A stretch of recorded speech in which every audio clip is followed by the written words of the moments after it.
Hey, and welcome to this week's episode of Nobody Told Me. And here's what nobody told us is that a big contract can actually hurt you. And Blaine and I are going to talk about it. Maybe you've had some experience, but Blaine, welcome. How you doing, buddy? Oh, good man. As you know, a bit frazzled today. Just I've been sprinting, and as you can see, the hints got fairly heavy last week. They moved from hint to shave off the beard, so I'm feeling like my head's a weird shape. So that's kind of bizarre. No, that's exactly what happened to me. So 3 weeks ago, I trimmed mine down, right? Because I had a full COVID beard going as well. And now my family doesn't recognize me. Yeah, They're like going, "What are you doing there? What is this?" I'm like, "I have a moon face. I don't know what to do about it." I'm getting weird like looks and double looks kind of everywhere I go. You know, the regular restaurants we go to, they're like, "Oh wait, I recognize that voice, but not that guy's head." So it's been bizarre. That's a big contracts, big topic. Interesting. I want to like a great one to dive into, but right before we do that, I'll mention the beer I'm drinking today. It's the LTM Pilsner. So this is a French brewery, microbrewery in Quebec, Canada. I believe the LTM is for La Trois Mousquetaires, or I don't know how to pronounce it, but it's like the Three Musketeers, I believe, in French. But this brewery has some amazing beers, and I really like their barrel-aged stout is probably one of my favorites that I get here in Canada regularly. It's just amazing. And I just saw they had a Pilsner, and I thought, you know what? I haven't had one of those in a long time. I'm going to give it a try, and it's not bad. It's not a bad beer. Interesting. All right. So you said Quebec. All right. So I got interested in this show. I think it's Hulu or Netflix called Letterkenny. Have you seen it? Yeah, I've seen it. Oh my God, it's hilarious. I mean, it's a very specific brand of humor. But they've got this one ongoing joke about, is it Quebec, Quebec? I mean, it's like about how they pronounce it. And it's yeah, like it's pronounced probably differently all over Canada. In Quebec, I think they actually say Quebec, and then there's other places like Quebec and all that. Yeah. It's true that's a funny show, and somehow it's just so Canadian. It's such a deadpan Canadian sense of humor and bizarre, but it's pretty funny. Their carrying on is like no other. I mean, if you can shit talk, they know they're the best. They're the best. Yeah, yeah, exactly. Yeah, some of the usual stereotypes and that the hockey players and stuff. I get a kick out of that because, of course, I grew up with that. So, oh, that's so funny. All right, so I chose a local beer. I say local. It's about 15 minutes north. The brewery is. It's Real Ale Brewing, and it's called Vamonos. Right here in Texas. But interesting, it's called Vamonos. It has the lime and the salt, but it's actually a German wheat beer. Oh, okay. So I have no idea what to expect. Never had it before. I'm like going, I'm going to put it on Nobody Told Me, because nobody told me this existed, but I'm going to try it. So you haven't opened it yet? Okay. Well, I'm going to take a sip while you're open that and see what. All right. Well, I'll open it up and yeah, we'll get going. Oh. Oh my God, that's actually very good. Now, I don't know. Have you ever heard of a dressed beer? Dressed? No. Okay. All right. So in Texas, if you order a beer, you order it dressed. And really what that means is they're going to run lime around it and pretty much coat the entire side of the glass with salt. So, as you're drinking your beer, you're also getting the salt. And they actually sell like all these flavored salts, beer salts that you put on the glass as you're drinking it. I've never heard of that in my life. I didn't know you'd have salt and lime with beer. I've never even heard of that. That's amazing. You should try it. And like I said, every gas station has these little salt containers. Like it could be jalapeno, it could be lime, it could be, all these different flavors of salt that you can, dress your beer with. So I will tell you a little bit of Canadiana, because I don't think you get this down in the States very often. But it's really common in Canada. If you go up to the bar and say, I'll have like a beer with the side of clam. With the side of clam? Side of clam. And it's a small glass of clamato juice. Oh, got it. Yeah. I don't even know if you guys have clamato down there. It's clam juice with tomato juice. Yeah. It's really weird, and people dump it in their beer. And this is really quite common, especially if it's kind of like not a great beer. Just get a side of calamity, dump it together, and it's salty and everything too. But I know in the States, if I went and asked for that, they'd think I'm nuts. I'm sure most bars think I'm nuts. You might be surprised, right? Because now I've never had it, but they actually sell that in the can, the Clamato and Budweiser. Oh, do that? Oh, They have a whole line of Clamato beers. okay, so it's made its little tentacles down south, I think. That's right. Yeah, you guys leaked it in somehow, right? Yeah, a bunch of weird Canadians started buying beer and dumping clam juice in it. So, I mean, what else you got to do? You do what you got to do, especially when it's cheap, crappy beer. So, all right. So, what I want to talk about today was it's everybody's dream, right? It's everybody's dream to like have a product that or a service that goes big, that you become it, right? If it's a product, it's in Target, it's in Walmart, it's in Costco, it's everywhere. If it's a service, you become the provider for Microsoft, and every Microsoft facility, maybe you're doing something in that across the country or across the world. Here's the problem. If you get that, there's also a money and operational component that you have to already have in place, or your dream could become a nightmare. Have you heard of that? I have, and like my experience of dealing with big projects and some of the risks were from service industry. Like you always mentioned, I had a creative agency, and there's dangers with that. But with what we do at Dry Run, of course, we're helping businesses with cash flow and all that.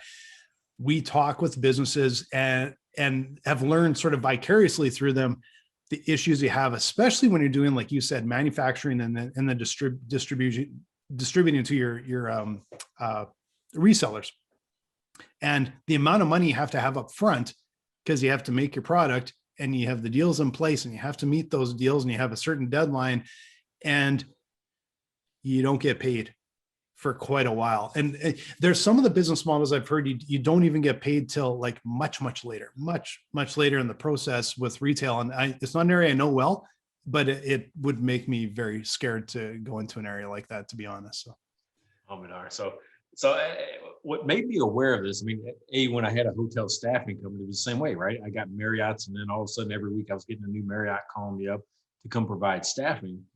But then you've got all these people working. You've got all these people out there, providing the service for Marriott. You give them an invoice for that week's work, and that invoice sits on their desk for maybe 2 to 3 months. Yeah. Right. So I'm sitting here waiting for money for 2 to 3 months while I still have all of these payrolls I've got to make. Right. So, I mean, what I didn't anticipate, and I had to really, move fast, was that, oh my God, I'm going to run out of money just providing this service. Yeah. Right. So, I mean, I actually had to go beg Marriott. I'm like, hey, I realize that your process is to kind of hold on to invoices and stretch them out as long as you can. I said, but I really need you to treat this like people, like payroll, not paper towels. Right. Exactly. I can get people's paychecks and things out to them. So, but I was scared. I was down to last dollars and didn't know if I was going to make payroll. Have you ever been in that position? Oh yeah, especially like like I always say, the idea for Dry Run came around 2009.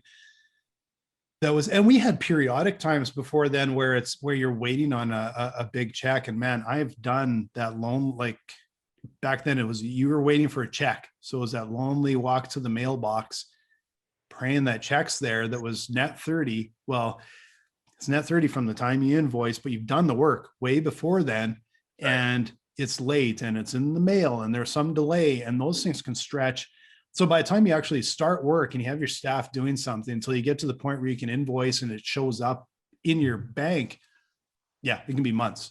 And when it's a big pile of money, it can be just an absolute killer, And like I said, like that's what you and I experience can be like that, 60, 90 days.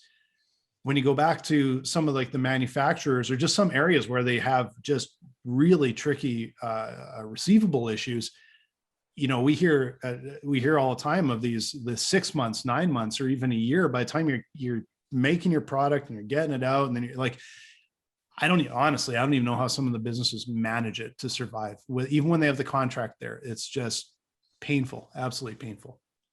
Yeah, it's that timing, right? I mean, it's the one thing that kills businesses more than anything. One of the reasons why you and I think, are so ingrained in cash flow is this one issue of timing. Yep. Money going out the door versus money coming in. Have you ever heard of the product called the perfect push-up? No, no, I've never heard of it. Yeah, so I learned about this story about 7, 8 years ago, and it's a guy named Alden Mills, and he used to be a former Navy SEAL, and he went and raised through his friends and family. He went and raised about 1.2 million or something like that, 1.25 million. But he didn't build the perfect push-up at first. He actually built a product called the Body Rev. So if you go online on YouTube, look for Body Rev, and it's this kind of a crazy contraption with two handles, and it's like a combination of resistance and aerobic behavior. Yeah. And he advertised everywhere. He was on Home Shopping Network. He was on QVC. He did his own infomercials, and burnt through $1 million in no time at all, and probably sold 3. One of those things, right? And just nobody was buying it. Yeah. And the guy's down to his last, I don't know if it was down to his last, I'll say $100,000. And he pivots the company, right? Have you ever heard? A lot of people, when I say they pivoted, they don't get it, right? Have you ever had to pivot? Oh yeah, I think I'm assuming like a lot of entrepreneurs listening, that's like really fairly common lingo, but yeah, it's a pretty fundamental change of direction, right? Yeah, it's when you think something works. So you keep something core, something solid in your company, but just change or reintroduce it in a different way to the market, right? So what he still believed in was like that resistance and motion of body parts actually was better for your fitness.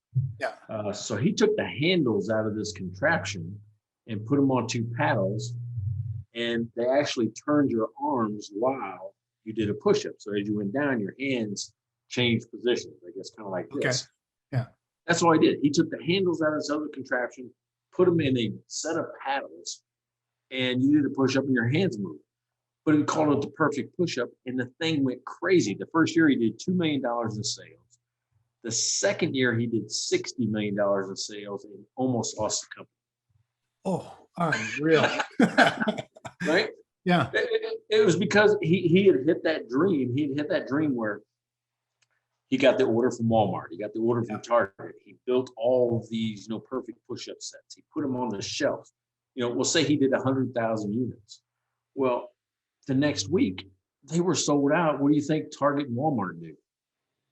They doubled down. Give me 200,000. Right? Yeah. So now he's got 200,000 out. Units. He's got 2 orders, and this happens 3, 4, 5 times before he gets the check for the first one. So think about that. He's got maybe 1,000 units that he's built, put on the shelf, paid the employees, paid his rent, paid the providers, the manufacturer, paid for shipping, paid for everything, and didn't see money for 90, 120 days out. Yeah. Yeah. And it's the retail area scares me because I've talked with a few people about it. I don't really know enough about it outside of that. There's times where you go all the way through that, and if they don't even, the other side of it is if you don't sell your product, I think in some cases they can return it to you, or there's all sorts of different contractual obligations and things. Man, you wouldn't sleep for years, until you actually feel like you gotta have something under control here, but it's too big or too small, right? Yeah. So when it happened to me at Marriott, I'm looking everywhere for cash. I'm going back to my savings. I'm going back to the bank trying to increase the line of credit. Because I got the work out there, the invoices out there. I went back to to Marriott, trying to get them to speed up the process just a little bit. Yeah. And then ultimately, that's how I got in the restaurant business. Yeah. Right. So, because I needed cash coming in every day, I'm like going, okay, I could just throw it at this problem, or I can invest it in something that generates more cash every single day. And that's kind of what I did, to try to offset some of the cash flow problems I was having. But man, what a nightmare. And like I remember, along the way with with a service company, that's where I'm really familiar with it. And the bigger the contract, the longer, well, first of all, the longer it is to get the deal, the longer it is to get everything. It just seems to come at more of a snail's pace, and there's more stakeholders. The hair on the back of your neck starts to stand up when they start talking stakeholder. You're like, oh, it's gonna be 30 signatures to get anything done. Like it just gets worse and worse, right? And but that was, as we went into those bigger and bigger contracts, you would get stung, and you would get those times where you're like, man, I need that money to make payroll. Like that's all of our expense almost is payroll, right? And you're waiting for these checks to come in, and you're phoning them, and thank goodness now there's other options to get money moving a little quicker, but you're always waiting on that. And that's where we got more and more, it's like the dumbest mistake I ever made at first was getting the boilerplate contract and signing it off without really understanding it. Right. And one of the first contracts we got, almost could have sunk the business, and I actually had to fire that client. It was probably, I think, the only one I ever fired over, but it was a bunch of hard learnings at once. But fast forward a few years later, and we would negotiate every term on the contract. All of that was about cash flow. Like looking back, it was all about how do you get paid more regularly and faster. And so we were always looking for ways to make sure. And the bigger the organization, the bigger the contract. What we found is, of course, they have their boilerplate. They have their, it has to go to legal because they always have a legal department. And but what we found is once they committed to you, they didn't want to go back. They didn't want to go back to tender or anything. So you have this little window in there. If you wait long enough, you could start negotiating on the contract, and they would be generally okay with it because they're like, whatever, change a few terms. It's easier than stopping the brakes and trying to start over with someone else, right? And it was just that little window where we could make it work, get those things in that we needed, right? Yeah, absolutely. Hey, did you ever have a situation where you didn't take a paycheck? Oh, yeah. Right. Absolutely. And I don't know a whole lot of business owners that haven't had that happen at some point. And it can be because you have the shortfall, but it's the exact same thing you said. It could actually be when you're growing fast and you got to spend money to, you're growing, you need a bigger space. You need some equipment, you need this. And at some point those numbers don't line up. And the next thing you know, it's like, well, staff got to get paid. So I guess I'm not, right? It's a hard one. And it is what it is, right? Hey, that was a tough conversation, with my wife and I during that first couple of times. I'm not going to take a paycheck this week. Tough conversation to have. So, and I say that because there might be some people that listen to this podcast who just don't understand that happens on occasion. Yeah. But what you want to do is not make that the habit, not make that the norm, right? It's a temporary robbing, Mike, to pay Paul. Yeah, that's exactly it. Yeah, it's an awful feeling. And but you know what? I always felt it was harder if I never wanted to not pay staff. And there's been times like I wouldn't get paid and we had to do a small cash call to kind of just make it over the hump to make sure we made payroll. And so I've never missed paying staff. I've never missed not had the money there to pay staff, but the occasional time has been like my bloody money to do it. Right. And that makes it hard. And, a lot of times though, you're at least I'd be going, yeah, I'm paying them, but I gotta check. It's common. It's just not there. During the 2009 sort of slowdown there, that was tricky because it was, we got a check, but then we got contracts that are actually getting shut down, and we were, had to find that next bit of work. And the whole time you're trying to make sure everyone's getting paid and they all feel confident in you. And you're like, man, the whole world's shifting. So that was a really tricky time that we fortunately got through it in looking back, we got through it without seemingly some major issues. But I know at the time you're like, oh, it's absolutely brutal. Absolutely brutal. Well, I'm positive my employees didn't know the difference. They got their check, or they cashed it, never had a problem. But it brings up a really interesting conversation. You talk about risk reward, and whether a capitalist system is too highly slanted towards the owner. I'm like going, I don't know, man. If you take that risk, you skip the paychecks, you put all your life savings into it. Yeah, there's got to be that reward, and nobody would do it, right? Well, and the thing is, there seems to be this perception that business owners are all sort of rich and entitled, and you're like, you guys realize, like, what is it? 1 out of 5 makes it to 5 years or whatever it is. Like, no, like most of them don't make it. Like that's how hard it is. And that seems to just go by the wayside, and we'll forget about that. And it's a tough life. And unless you've done it, you don't understand how hard it is and how risky it is, right? Like, entrepreneurs carry an incredible amount of risk that just isn't appreciated. Well, everybody wants to compare you and I to a Fortune 500 CEO. Well, think about it. There's only 500 of those guys. Exactly. Yeah.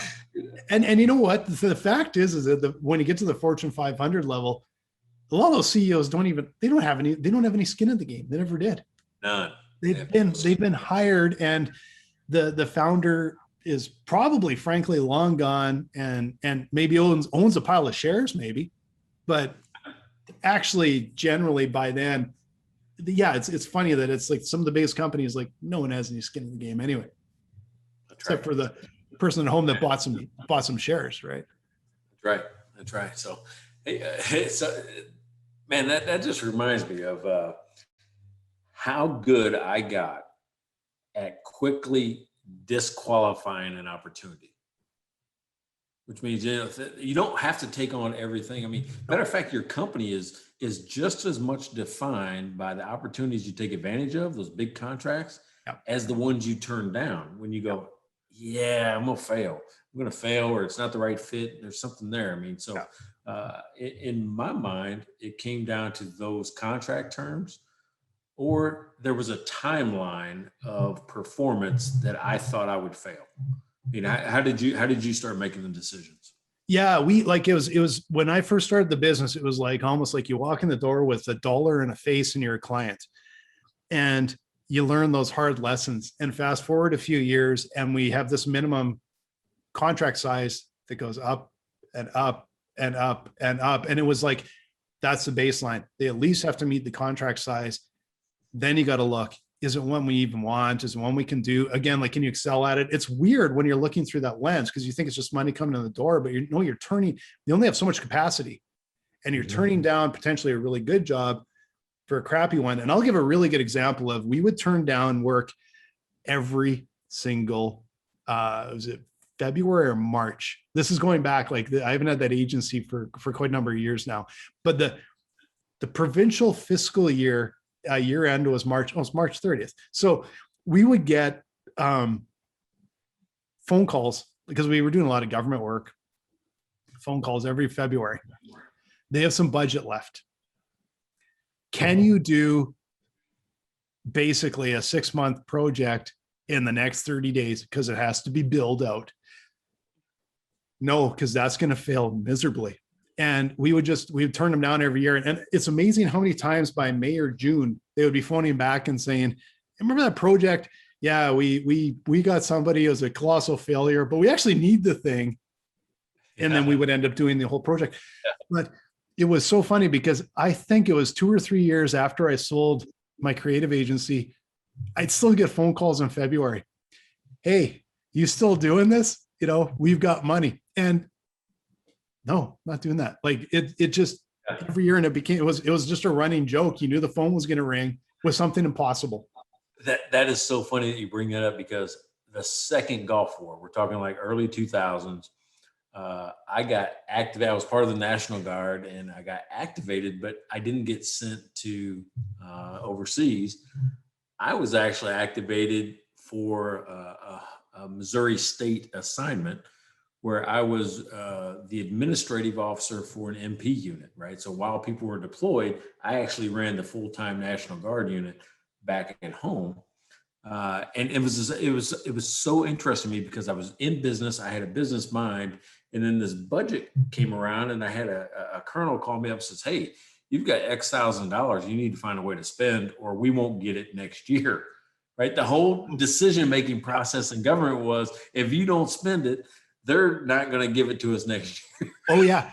That's why we got these phone calls. And it's the same thing up in Canada. And there's always the joke of they get new carpet every year. They would change the name of their department and then run new business cards and stationery every year.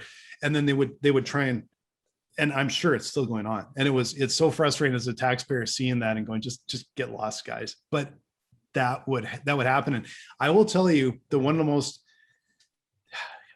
disturbing ones we had was in the 2009. I'm not even going to say what level of government. I don't even want to say who it was, but we had a project and we were basically like delivering it essentially that week, and the world came crashing down, and we got a phone call and said, we've been told that we have to cancel whatever 15% or whatever the percentage that I don't remember anymore of our contracts.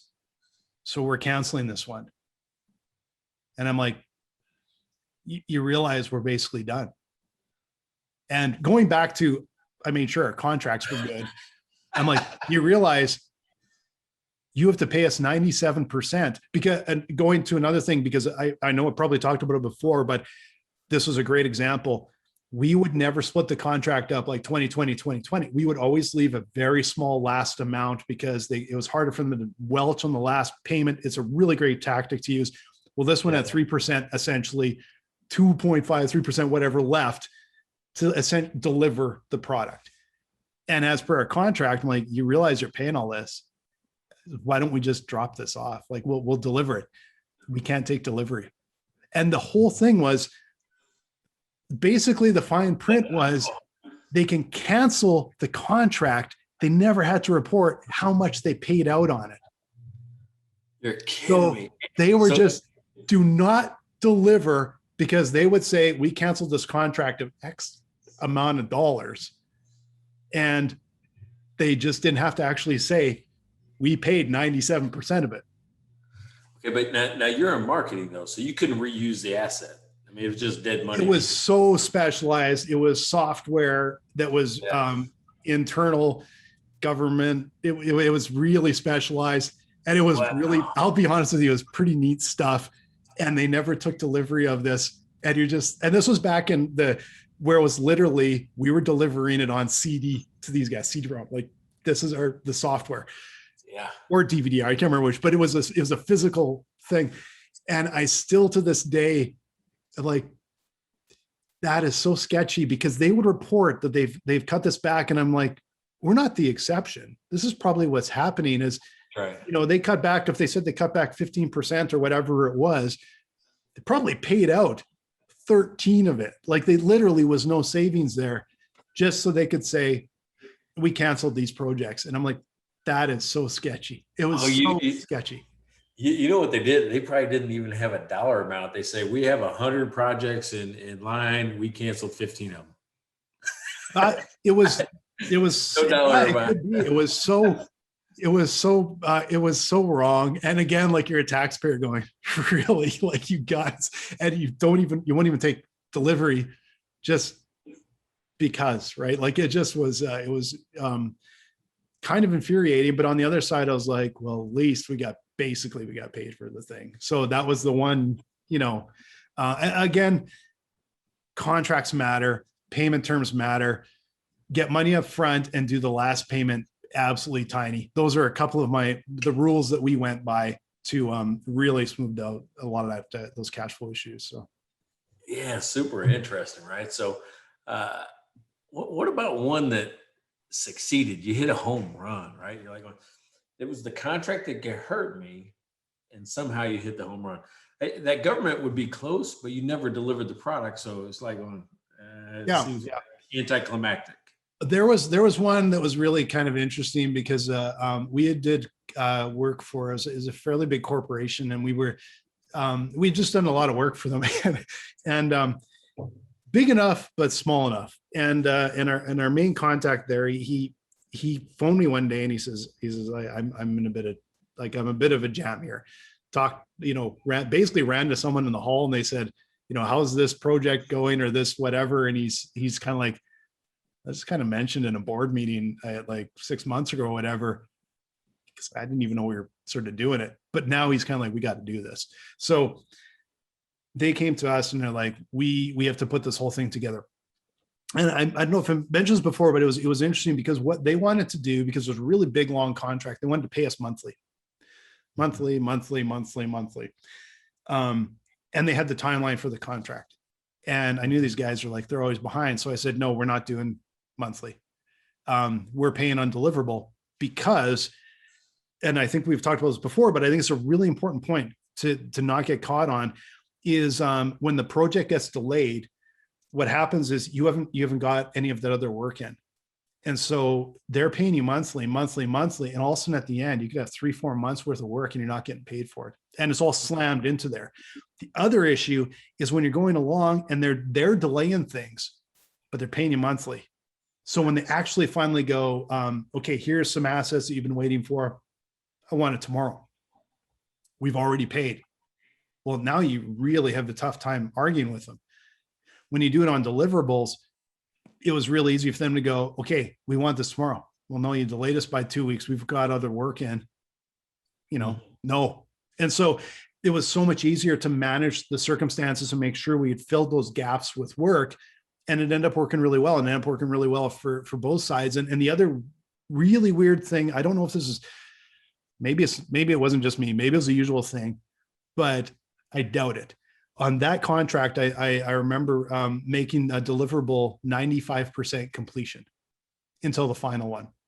And it was so important because it was negotiable, every one of those deliverables. And so 2 tips that I've probably shared before, but they saved our bacon. And the thing was, the contract in the end, it did go really long, but it was their overrun, so they really didn't care. But it worked really well. We had money coming in. We were not delayed by these insignificant little things because it'd be like, 95% complete. Let's send them an invoice. Go. We had the small amount at the end. And, and then when they launched the product and then we had a big party and all that kind of stuff. And it was like, they were happy and everyone's so excited. And it went really, really well, but it went really well because we had those terms built in that made sure from our point of view, we could actually manage it and it made sense. Yeah. I had a similar experience, with a big bank. They actually wanted me to build out a training program for credit analysts, right? We were going to build it out. And so if you were brand new coming out of college, I was the first person you saw for 2 days in person and 10 weeks online. So it was a 10-week course, broke up into both. It's kind of hybrid between in person and online. So I had to build the 2-day presentation. Then I had to build the 10 weeks, whatever you're supposed to do with videos and lots of stuff like that. Well, just like you, we got a little bit up front, got a little bit at 50%, a little more at, I didn't follow your rule with 95, I said 100 when it was ready. But then every single time I had to present it, which was 8 times a year, there was another payment. Nice. We delivered it. So it was like broke out over, and that lasted for 4 years, with about, I'll say 1,000 bankers went through the program. Nice. And it was a huge, when you think about that, a 4-year contract where most of the money is front loaded and then it's just presenting it and hosting it thereafter. I think breaking it up that way really saves your bacon, especially when you get some money up front or some money, near the front. The one thing we did that, when I started my agency, we weren't doing software out of the gate. We're doing a lot of branding and at that time, a lot of print and stuff. But then we started to get into software, and then we started getting into installations, like museum installations and stuff. So you had kind of usually a software component, a signage component. We would have industrial designers building stuff like boxes and fancy stuff. And so it got more and more complicated. But one thing I didn't know, because I never came from that world, was when we started doing some of the software things, and especially when you're working with a big organization, it was really tricky when they came back and wanted these little fiddly changes. So they come back and say, we need a stupid small update that's not big enough to be really chargeable, but whatever.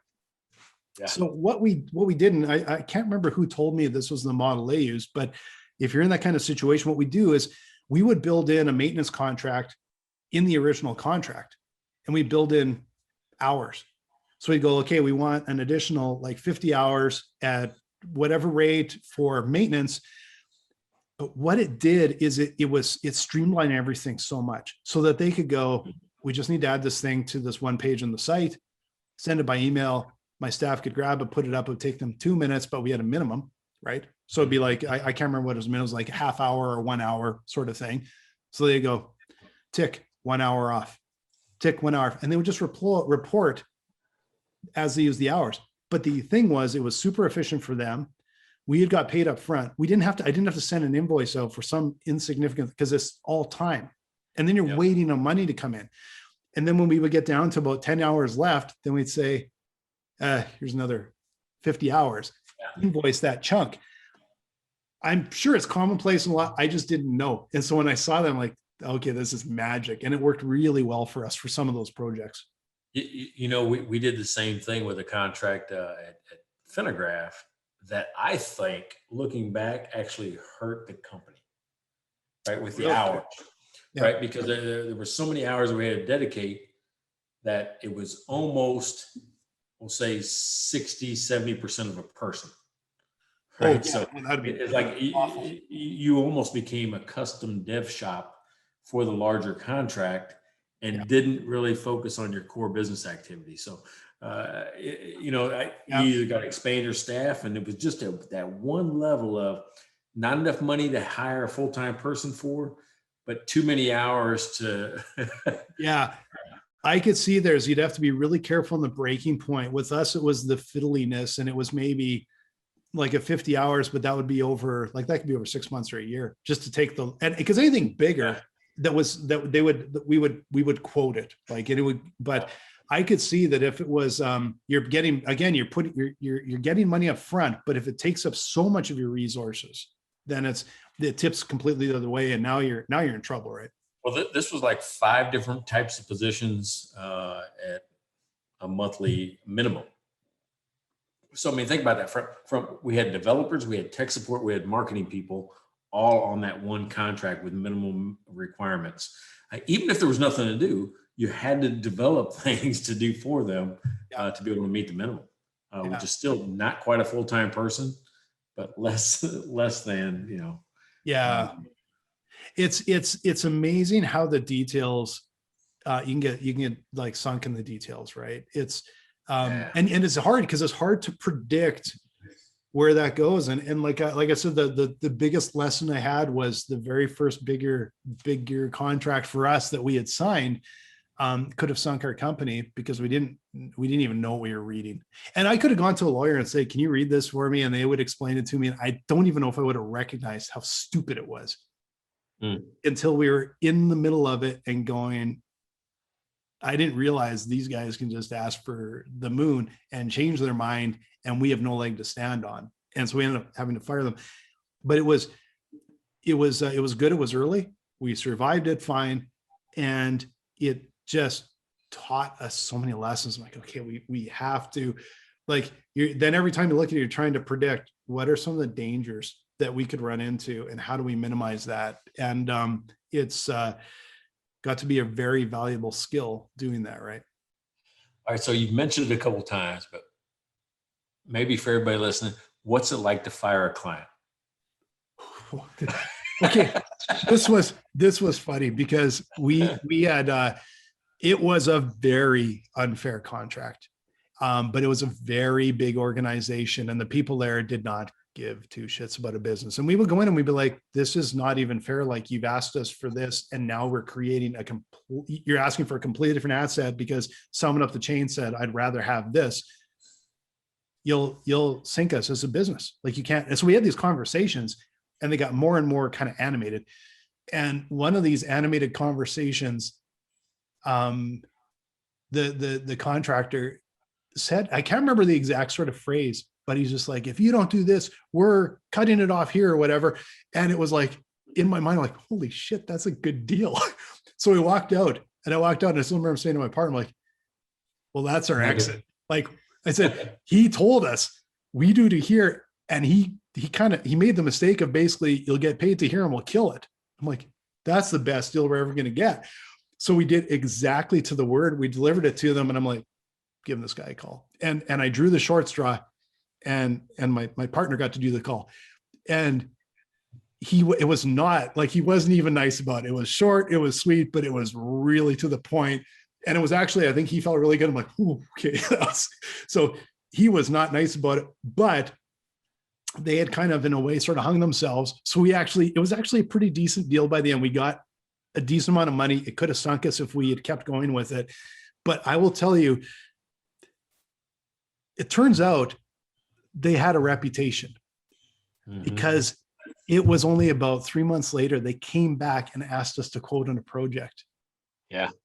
And we didn't even answer. Like, we didn't even respond to the voicemail. We're like, we're not even calling them. But then you realize we actually deliver more than anybody else. And we fired these guys, and we weren't nice about it. And they literally came back. So would you guys like to quote on? And I'm like, oh man, like they're not going to get anyone to work for them anymore. You know, what's funny is what you just said is gold, because your biggest fear is, man, if I fire this guy, it's going to bite me in the butt somehow. Reputation to get out, that I fired him, that I'm hard to work with. More likely than not, it's the opposite.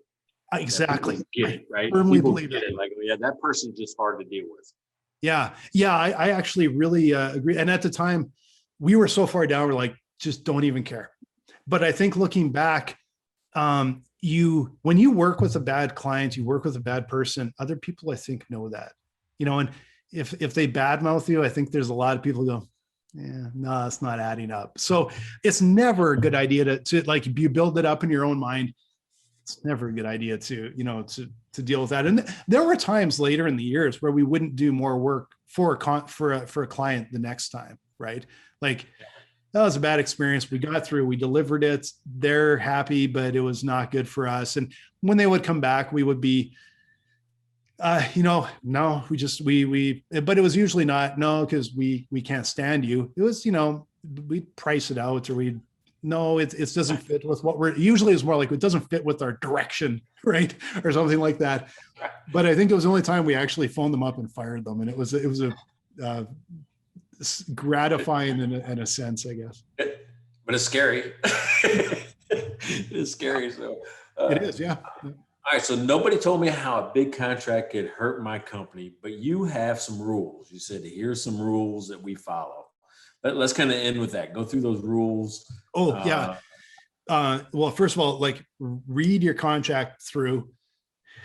Negotiate late when you pretty much have it secure. I can't guarantee you it's going to work, but I'm just saying, like, this is what helped us. Always get money up front, especially for hard costs. Yep. Do many more phases than like 50% now, 50% later. Split it up into a lot of phases, 15, 20% all the way through. The final payment, make it tiny. That can save you, because if they hold out on anything, it's that final payment. You can do the last bit, delivery on demand, or cash delivery, whatever.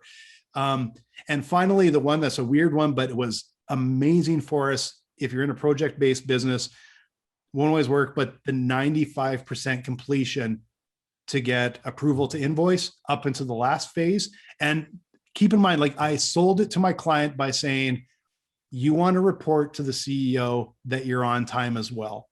And that's how they got it through and said, yeah, you're right. And that's how we got that through. So that was a general structure. Those have worked really well for us in the past. See, I've learned something. I mean, you said it in one of the earlier episodes, but now I'm starting to get it. Now I'm learning. from all my heartache and mistakes. I'm learning. Yeah.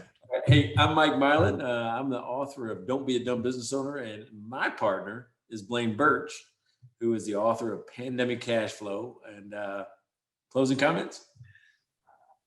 All the best, guys. I hope you've learned from some of our experiences with these big projects where they can not be all that it's cracked up to be, but you do it right and you can build your business off it too.